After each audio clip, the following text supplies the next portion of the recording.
So we're coming to the end of the book of Tobit, and we hear first about how Tobit and Sarah rather have both ended up in places of desperation and even despair, where Sarah was ready to take her own life, but then she said, no, it'll reflect badly on my father, and so she turns to God in prayer and says, take my life, you take my life.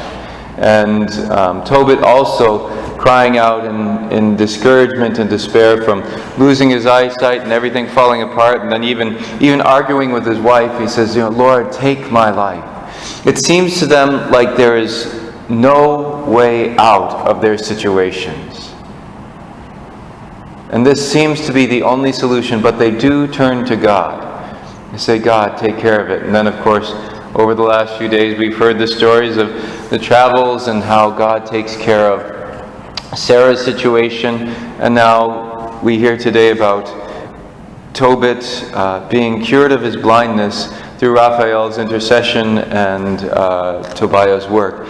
And so for those of you who are starting to go blind because of cataracts, you have to go fishing, get a fish, then hold on to its gall for like 3 weeks without refrigerating it. Smear it on your eyes and then see how that works.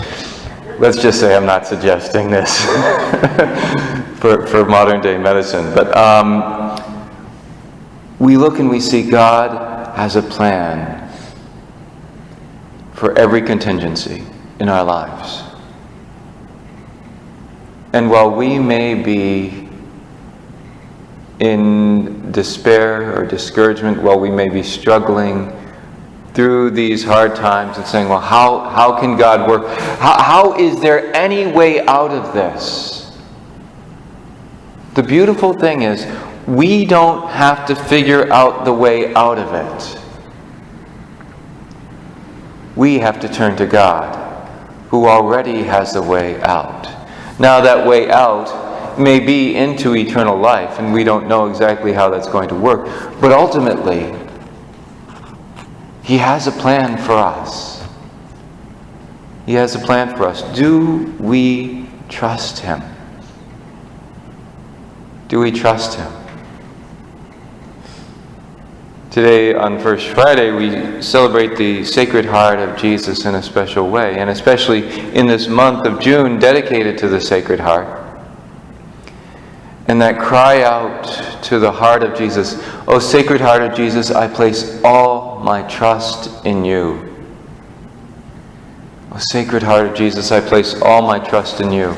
We don't place our trust in our own cleverness, our own resources, our own ability to pull ourselves up by our own bootstraps. As much as we might think we should be able to do all these things, ultimately we have to look and say, I place my trust in you, O Sacred Heart of Jesus.